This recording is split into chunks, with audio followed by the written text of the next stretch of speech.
Bom dia, sexto ano. Tudo bem com vocês? Tá? Tia Márcia falando aqui, tá? Muita saudade de cada um, tá? Estou tentando gravar a aula para vocês. Para mim é muito diferente. Espero que vocês consigam entender, compreender direitinho a matéria. Se tiverem alguma dúvida, por favor, postem aqui no grupo. Eu estou no grupo do sexto ano, como mãe, tá? Qualquer problema é só falar comigo que a gente tenta resolver. Tranquilo? Tá? Saudade demais, né? Beijinhos para todos, né? Vamos tentar. Aqui eu não sei se é divertida não, né? A câmera me deixa inibida, tímida, né? Eu sou tímida, uma menina tímida. Então vamos à aula de hoje. A partir de agora, antes de mais nada, eu gostaria que vocês pegassem o livro de vocês, livro 2, e localizassem a parte de religião na Grécia, página 8, tá? Página 8. É o que nós vamos trabalhar. A partir de agora, nós não vamos mandar para vocês o guia direto. Nós, professores, vamos pegar do guia, selecionar junto com o conteúdo, nós vamos adequar o guia e o conteúdo de vocês, tá? De tal forma que a gente consiga fechar, tá? A matéria vista no livro 1 com a do livro 2. Como a gente está falando essa parte da Grécia, eu vou terminar antes de retornar para o livro 1, porque senão fica sem sentido, fica muito bagunçado, né? Então, nós vamos terminar essa segunda parte da Grécia e depois eu vou retornar com vocês para os conteúdos que não foram vistos lá do livro 1. Mas vou estar sempre orientando sem dificuldade nenhuma. Tudo bem? Então, vamos à nossa aula de hoje, tá? Religião na Grécia. O guia de vocês trouxe como sugestão de aula esse pequeno texto, falando sobre a religião na Grécia. O texto de vocês também no livro é um texto muito tranquilo, bom de entender. Eu preparei para vocês um slide, tá? E vou explicar detalhes desse slide. A primeira coisa que eu gostaria que vocês se atentassem, que prestassem bastante atenção, está aí na segunda página do slide. Tá? Tá assim, entre os séculos 20 e 12 antes de Cristo, os gregos cultuavam elementos da natureza, como árvores, pedras ou animais. Tá?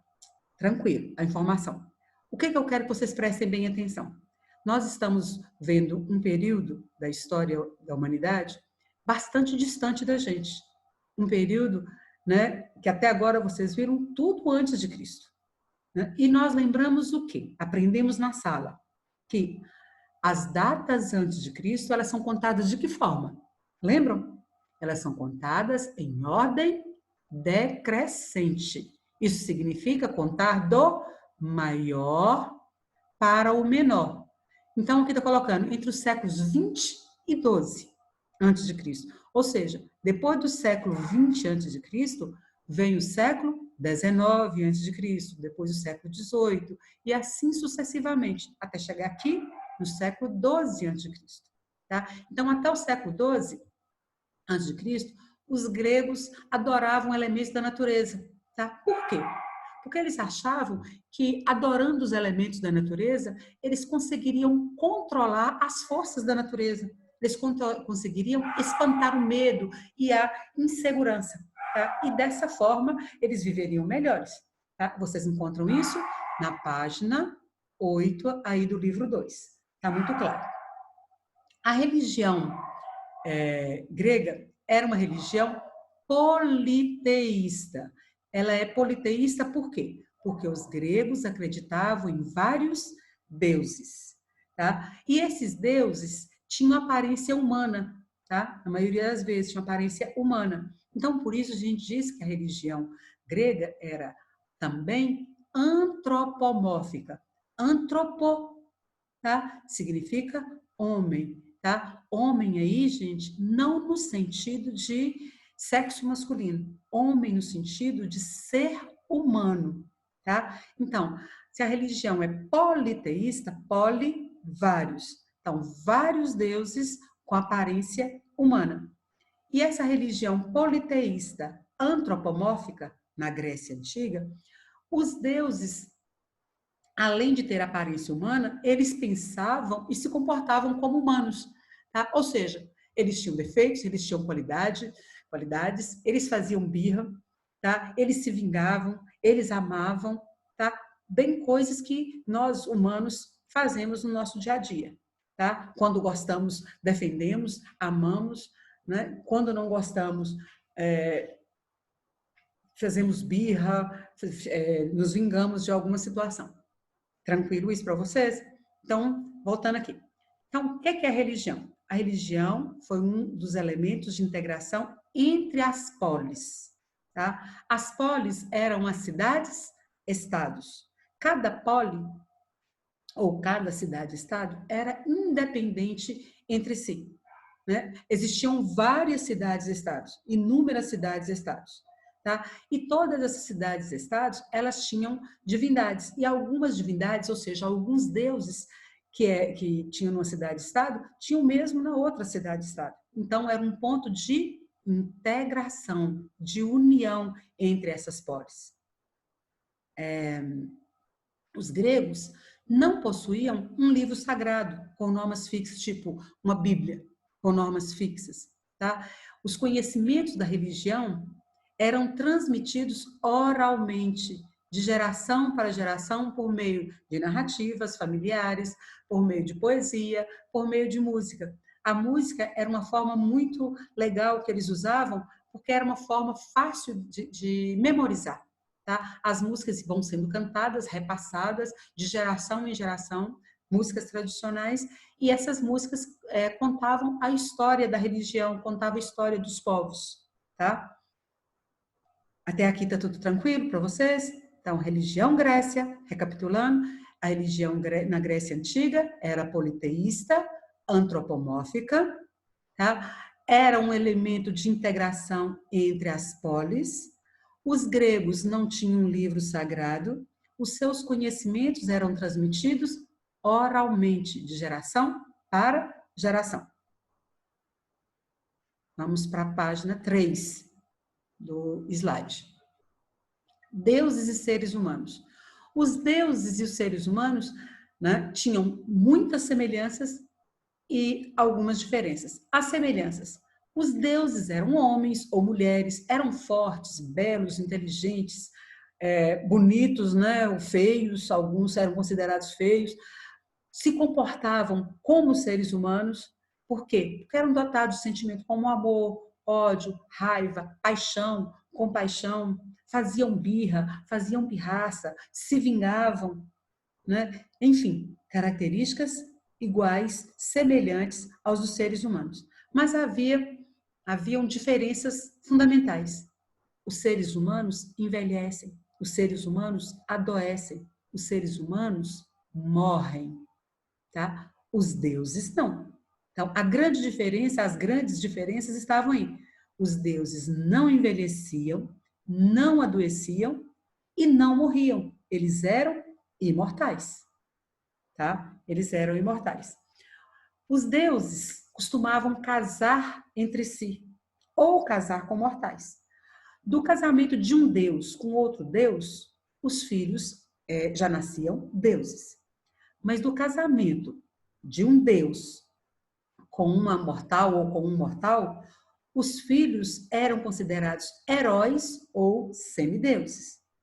Os heróis mais conhecidos da Grécia Antiga eram Édipo, Hércules, Teseu, Prometeu, Ulisses, Jasão e Orfeu. Esses heróis da Grécia Antiga ficaram conhecidos do mundo através de filmes, através de contos, né? Por exemplo, acredito que todos vocês já tenham assistido o filme de Hércules, né? Os 12 Trabalhos de Hércules. Então, Hércules, ele era um herói dotado de uma força descomunal, tá? Uma força intensa, tá? Então, ele era filho do deus Zeus, que é o Deus de todos os deuses, tá? O Deus dos deuses, e com uma mortal.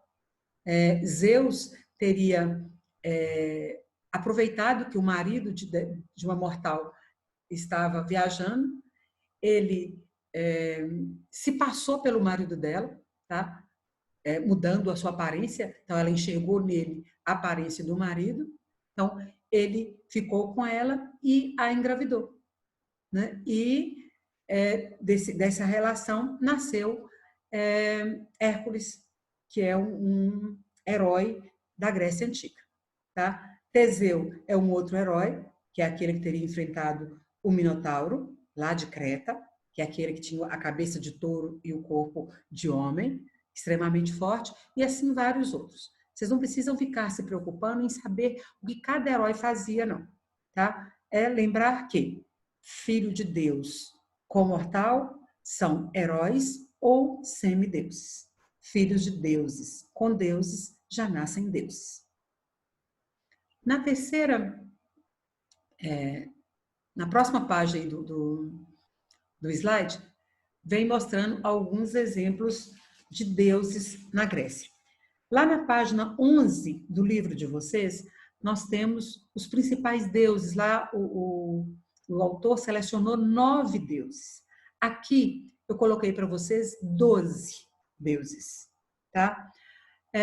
Zeus. Zeus é o deus do trovão, o mais importante do Olimpo. Olimpo. O que era o Olimpo? Olimpo, o Monte Olimpo, era onde viviam os deuses. Tá? Era a montanha mais alta da Grécia, que com o tempo ficou encoberta pelas nuvens, né? Na mitologia grega. Tá? Então, ninguém ficava vendo os deuses o tempo todo, não. Tá? Então, o deus mais importante de todos, Zeus, tá? Que é o deus dos deuses. Era irmã e esposa de Zeus, tá? Ela era considerada a deusa do casamento, tá? Protetora das mulheres, a rainha do céu, né? Ela protegia as mães, protegia o casamento. Poseidon ou Poseidon, tanto faz a pronúncia, é irmão de Zeus e deus dos mares ou senhor das águas, tá? Hefesto, deus do fogo. Esse não tem lá na página 11. Apolo, tá? Deus da música, filho de Zeus, Apolo, considerado o mais belo de todos os deuses. Atena, deusa da sabedoria. Tá? Atena era filha de Zeus, deusa de Atenas, daí o nome da cidade, Atenas, em homenagem à deusa Atena. Era simbolizada como uma coruja, protegia ainda os tecelões, as fiandeiras. Lá no texto de vocês está explicando direitinho. Então, mas principalmente o quê? Ela é a deusa da sabedoria. Hermes, deus mensageiro. Hestia, deusa dos lares. Deméter. Deméter é irmã, é uma mulher, tá? Irmã, é uma deusa, melhor dizendo, uma deusa mulher. Ela é irmã de Zeus, senhora da agricultura. Era ela quem fazia as sementes germinarem. Daí ela ser a deusa da fertilidade, tá? Porque faziam as sementes germinarem. Afrodite. Afrodite também é filha de Zeus. Ela era o símbolo da beleza, tá? Da fecundidade e da natureza. Então, ela era a deusa do amor. Então, Afrodite, deusa do amor. Ares, deus da guerra. Ártemis, ou Artemis, tá? Deusa caçadora. Reparem que alguns nomes aqui são mais comuns para vocês, tipo Zeus, Poseidon, Atena, Apolo, Afrodite. São nomes que a gente tem um contato maior, volta e meia ouve-se falar a respeito. Então, na próxima página do slide, estão as imagens desses deuses. Poseidon, deus do mar ou senhor das águas. Hades, deus dos mortos, era a esposa de Zeus, né? A deusa do casamento, né? Do parto, protetora das mulheres, né? Etc. Zeus, o líder dos deuses, o deus dos deuses, o mais poderoso, Zeus. Afrodite, deusa do amor, símbolo de rara beleza. Hefesto, deus do fogo. Apolo, deus da música, tá? O mais belo de todos. Afrodite, a mais bela. Apolo, o mais belo. Ares, deus da guerra. Artemis, deusa da caça. Hermes, mensageiro dos deuses, protetor dos viajantes, dos mercadores. Atena, deusa da sabedoria, tá? Especialista nas artes e na guerra. Próxima página. Coloquei para vocês aqui como era a constituição das polis, como que era formado as cidades-estados, tá? Aqui tem uma imagem que mostra a parte mais alta da cidade, tá? Nessa parte mais alta da cidade ficava as principais construções, vamos colocar assim, que seria a Acrópole. A Acrópole é a parte mais elevada das cidades gregas, tá? O topo das cidades gregas. Aqui na Acrópole situava os principais edifícios religiosos. Vou mostrar para vocês na próxima página, tá? Aqui embaixo, repara que parece uma praça. Essa praça é chamada de Ágora, tá? É a praça pública onde ficavam os edifícios administrativos, tá? Onde os cidadãos se reuniam para discutir política, tá? Aqui na Ágora. Aqui ao lado, número 3, seria a zona rural, os campos. Aqui, número 4, tá? É a necrópole ou cemitério, tá? O número 6 aqui são as muralhas, os muros, né? Repara, muralhas, tá? E o número 5 aqui é o porto, né? Que vai abastecer toda a cidade. O comércio era feito basicamente por aqui. Lembrar que a Grécia, formada por várias cidades-estados ou polis, e que o território grego é cheio de ilhas, tá? Então, eles têm um contato com o mar muito grande, muito intenso, o comércio todo feito por aqui. Aí a importância dos portos. A próxima página é o alto, né? Essa parte alta aqui, ó. Tá o número 1, está na próxima página, que seria a Acrópole de Atenas, tá? Então, essa Acrópole, o que tem na Acrópole? Então, vamos lá. A construção mais famosa que tem na Acrópole é o Partenon, tá? O Partenon é onde ficava a deusa Atena, Atena Paternus, tá? Ou seja, Paternus do grego significa virgem. Aqui é um templo erguido em homenagem a Atena, ao principal templo, Partenon, onde ficava a deusa Atena Paternus, ou Atena Virgem, tá? Aqui é um outro altar dedicado a Atena. Aqui, gente, reparem que é uma estátua assim gigante, né, de Atena, tá? Aqui, reparem, é uma entrada. Essa entrada aqui, ela é chamada de Propileus. Aqui, ó.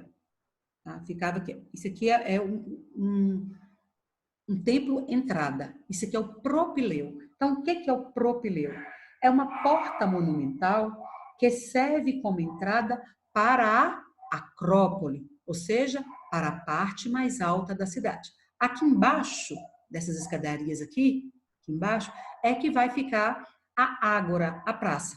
Tá? Então, as pessoas saem dessa praça aqui, para entrar na Acrópole, eles tinham que subir uma escadaria muito grande, e aqui, na entrada da Acrópole, ficava o Propileu. Então, retornando, propileu é uma porta enorme, monumental, que serve de entrada para a Acrópole.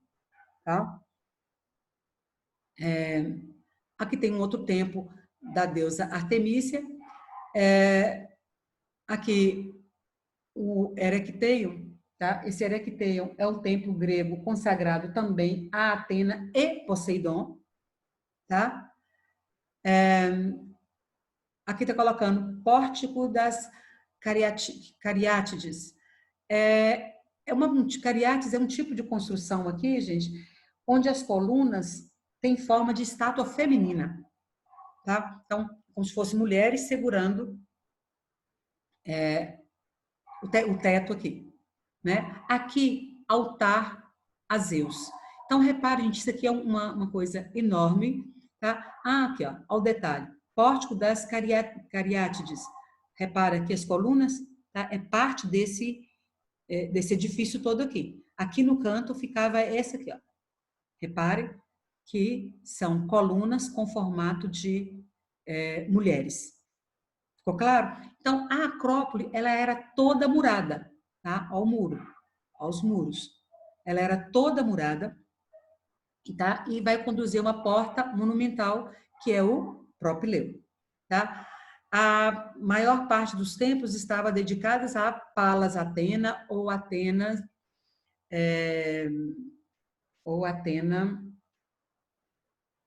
como é que fala? Ou simplesmente Atena, deusa Atena, tá? A deusa da sabedoria e protetora da cidade de Atenas, tá?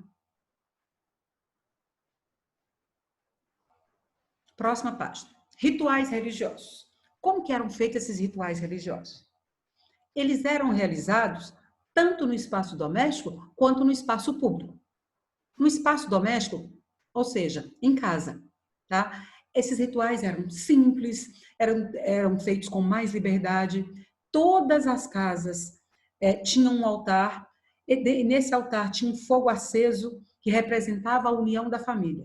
O chefe da casa, o dono da casa, ele tinha a responsabilidade de manter esse fogo aceso, tá? Simbolizando a união da família.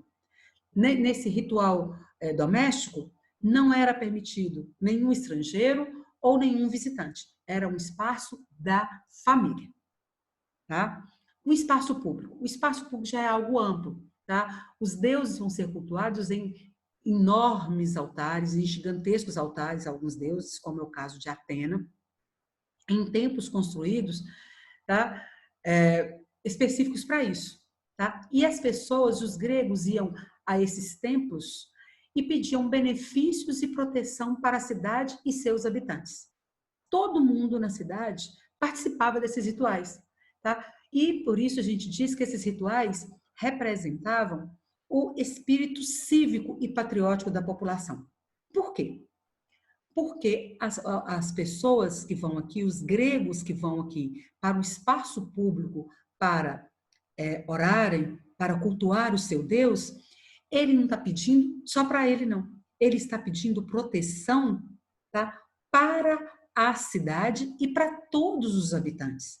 Então, é algo mais amplo. Os gregos tinham receio da ira dos deuses. Então, eles procuravam agradar aos seus deuses, né? Então, para isso, eles cultuavam esses deuses, pedindo proteção para todos os habitantes, proteção para a cidade. Então, isso mostra o espírito cívico, ou seja, o amor pela cidade, tá? Então, se um cidadão, se um grego desagradasse a um deus, né, o risco que a cidade corria era grande, dependendo do desagrado que foi feito.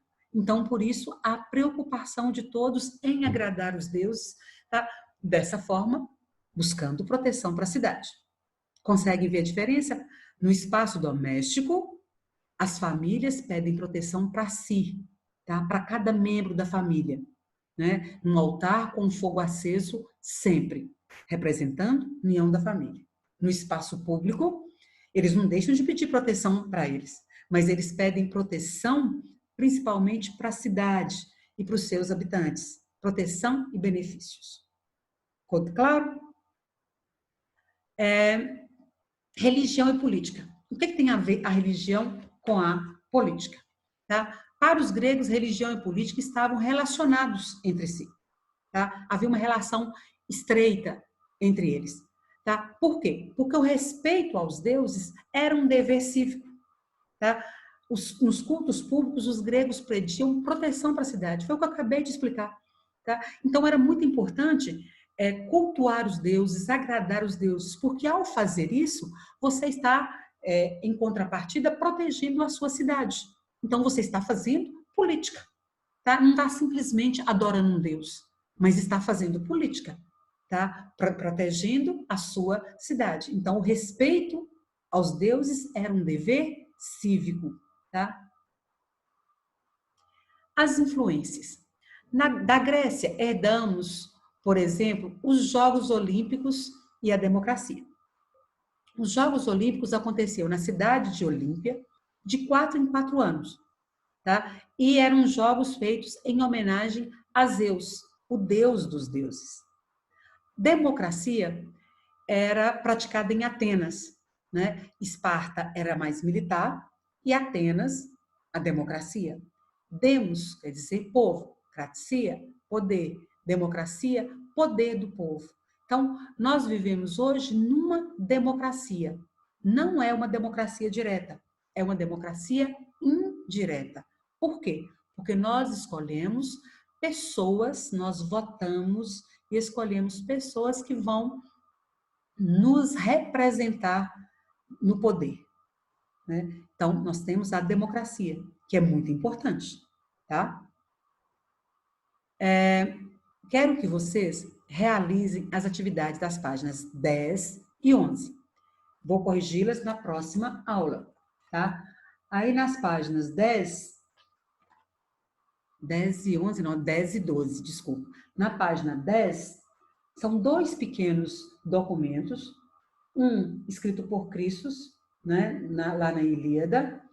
Ele coloca a sua opinião a respeito dos deuses, e o outro é um outro texto falando de Alceste. Tá? Ambos os textos estão falando de religião, mostrando a religião. Tá? Num, Cristo está fazendo o pedido, ele pedindo que Deus utilize as flechas para derrotar seus inimigos, etc. No outro texto, Alceste, ela está prestes a morrer. Então, quando vai morrer, então ela está dando a vida para salvar o seu esposo e ela pede pelos seus filhos. Ela pede que seus filhos tenham proteção, que vivessem felizes por muito tempo. Então, ela não está pensando nela, ela está pensando nos seus filhos que ficarão. Cristos, que cultuava um Deus em público, né? E Alceste, que fazia no espaço doméstico. Qual é o ponto comum entre eles? Tá? Então, pensa aí. O que é que Cristo está pedindo? Cristo está orando no espaço público. Alceste está orando no espaço doméstico. Tá? Mas ambos têm pontos comuns. O que seria isso? Tá? Ambos acreditam nos deuses?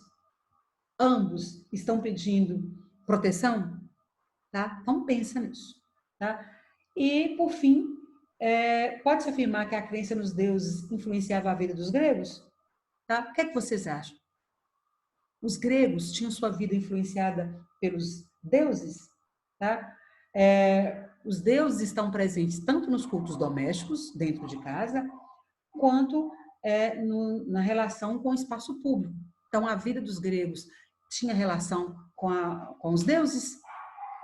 Quero que vocês façam para a próxima terça-feira, dia 28, um trabalho sobre a história das Olimpíadas. Nesse trabalho, não pode faltar origem das Olimpíadas, tá? Por que foi parado? Houve um interregno grande, vários séculos sem ter os Jogos Olímpicos. Por que eram realizados esses Jogos Olímpicos na cidade de Olímpia, na Grécia? As Olimpíadas da Era Moderna, tá? A partir de quando que começou a realizar as Olimpíadas da Era Moderna, tá? É lá no século XIX, mas a partir de quando? Né? Quais Olimpíadas não aconteceram? Ou não acontecerão, né?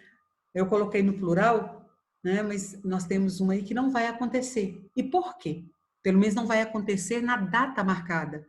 E por quê? Né? O que aconteceu no período em que essas Olimpíadas foram suspensas, não foi possível realizar nas datas previstas? Tá? Símbolo das Olimpíadas, significado. Coloquei um outro lembretezinho aqui embaixo. Você sabia que já foram definidas as sedes dos Jogos Olímpicos de 2024 e 2028? Pois é. Tá? Parece que está longe da gente, mas não está, não. Tá? Esses Jogos Olímpicos já foram agendados, as cidades sedes já foram escolhidas.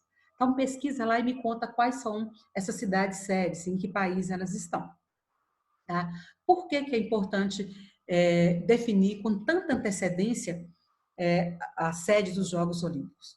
Tá? Porque os Jogos Olímpicos, na atualidade, é um mega evento, tá? São centenas de atletas, né? Então, é um evento extremamente caro, é um evento que precisa de muita organização, tá? Então, os países não têm como fazer essa organização assim rapidinho, tá? Eles precisam de um tempo significativo para planejar tudo o que vai ser feito, de forma que, quando acabarem os Jogos Olímpicos, o que foi feito para os Jogos Olímpicos não fique lá sem função.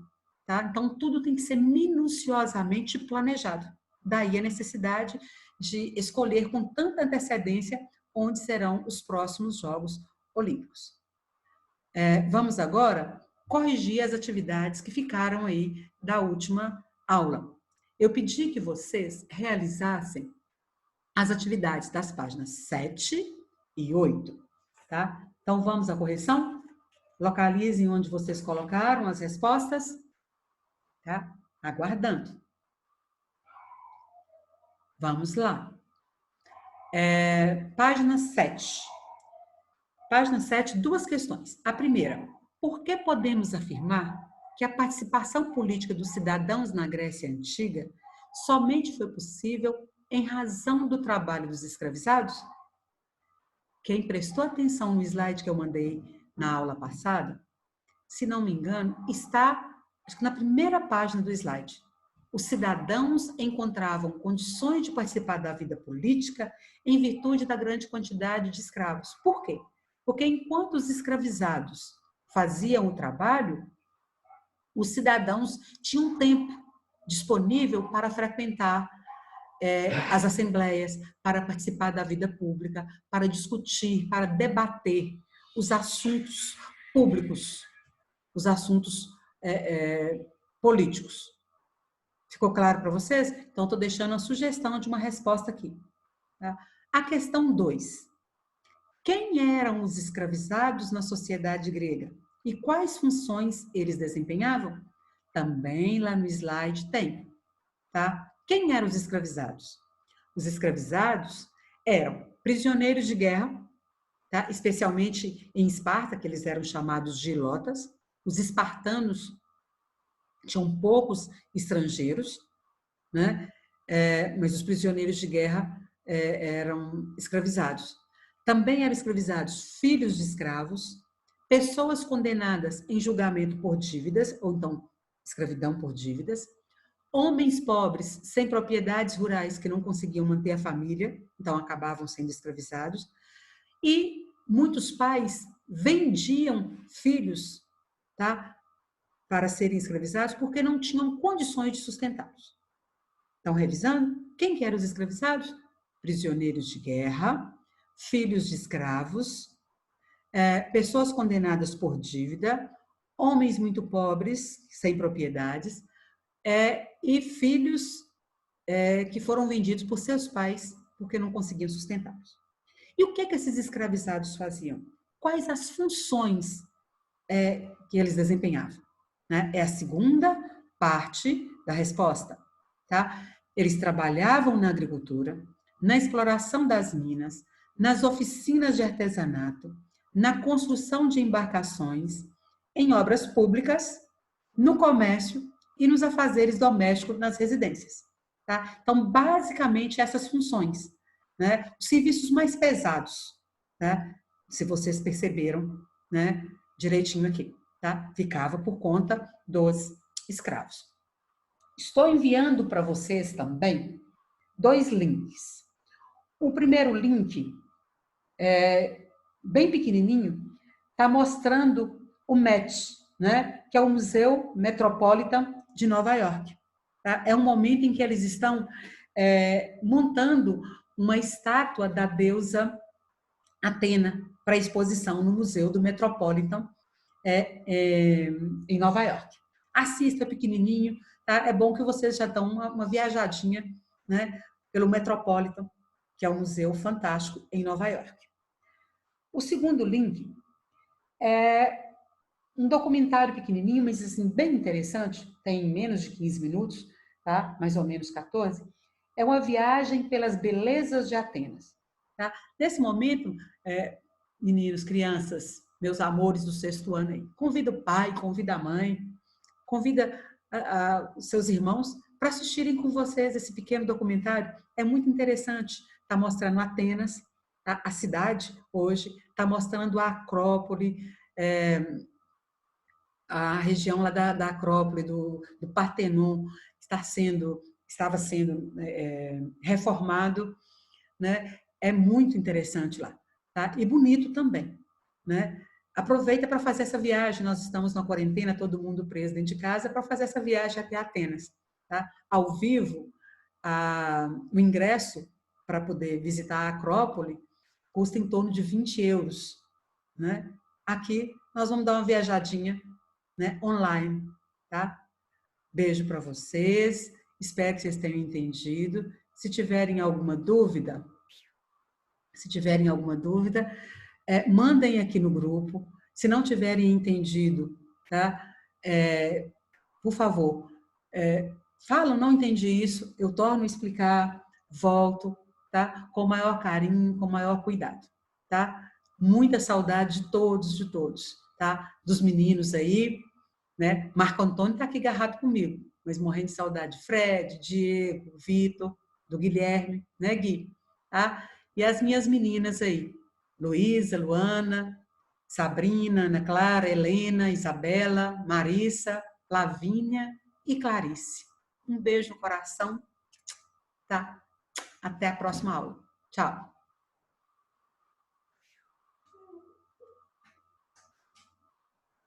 Eu acho que você esqueceu de uma menina. Quem? Eu tô presente. Será? Se eu tiver esquecido. Você fica lá tudinho. Não.